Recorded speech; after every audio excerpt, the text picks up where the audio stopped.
Welcome to another episode of Rookie Farms. Today we're going to be moving Bert and Ernie. This is the area that we first moved the pigs into when they got to our property. Very nice, very green, and this is the after. It took about 4 months for them to do this damage, a lot worse than we were hoping that they would do, so it's time to move them into a new area. My initial plan with moving Bert and Ernie was hoping that they would just follow me with the food bucket out the gate and into the new area. Well, that was very optimistic, and you can see here we did not make it very far. They hit the fence line where the electric wire used to be and stopped immediately and would not cross the line. It took us 10 minutes and a lot of effort just to get Ernie to cross the line. I really should have done more research as to how to move pigs efficiently, and you'll see in this video there are a few mistakes that we made, mostly me, getting frustrated with them not moving, and it's a little embarrassing. We started to realize that shaking food and trying to entice them with some fruit really wasn't going to work and get them to move out beyond the line. So I picked up the gate that I had set up and was trying to use that as a way to move them and guide them along. I've seen a lot of videos where people do that. Now, one thing that isn't really shown in the videos is these pigs are heavy and they're super strong. So it was tough even just with the fence to try and push them out. But after about 10 minutes of battling with Ernie, we were able to separate him and funnel him out of the old pig pen. And this is where the stress really kicked in because Ernie immediately went to the wrong direction and he was going pretty quick, so we thought he was making a run for it. Luckily, he stopped and found some food and just started eating.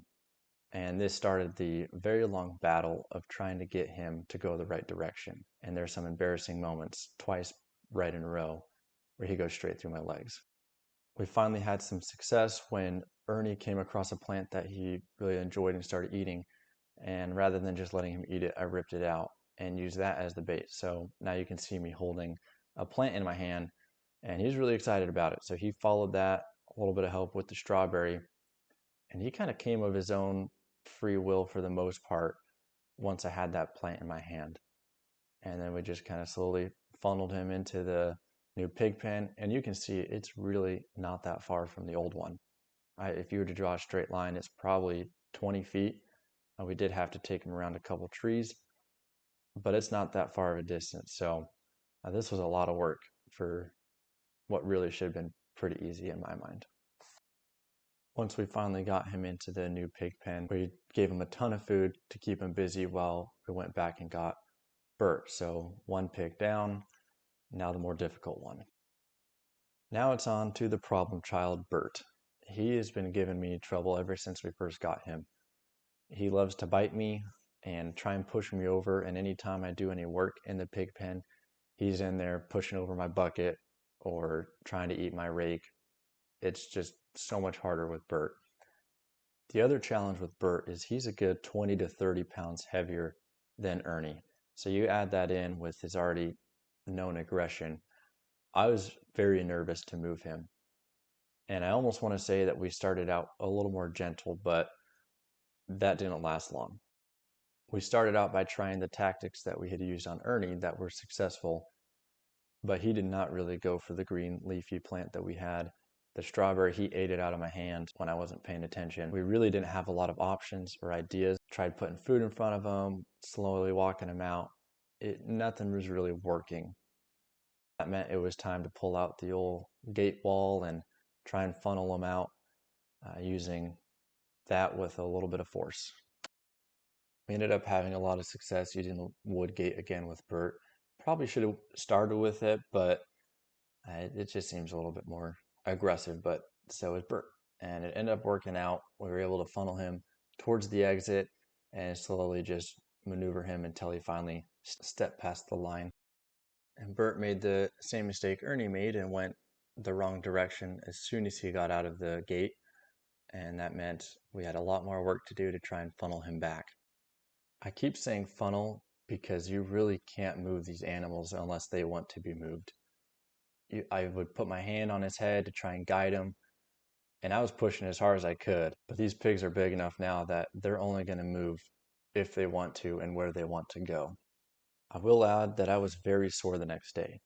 My shoulders were feeling it, And it's because I was constantly applying pressure to Bert and Ernie to try and guide them. With Ernie, it worked a little bit better. Bert, he fought back a lot harder.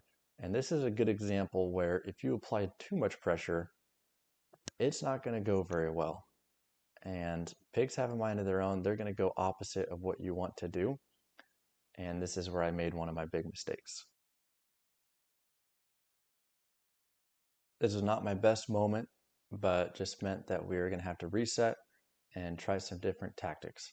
If you've ever seen competition pigs and how their trainers guide them, this was the inspiration for what I did with Bert. I really just tried to guide and push, tapping him on either side of the shoulder, depending on which direction I needed him to go. With Bert finally joining Ernie in their new pen, it meant that the move was successful, and honestly, just glad that we didn't have any pigs wandering to the neighbor's yard. That would have been really awkward. And in case you're wondering if Bert and Ernie were going to need therapy after that traumatic move, I think they still love us, or just the fact that we provide food for them, which I think is a pig's love language. And that's a wrap on moving the pigs to their new pen.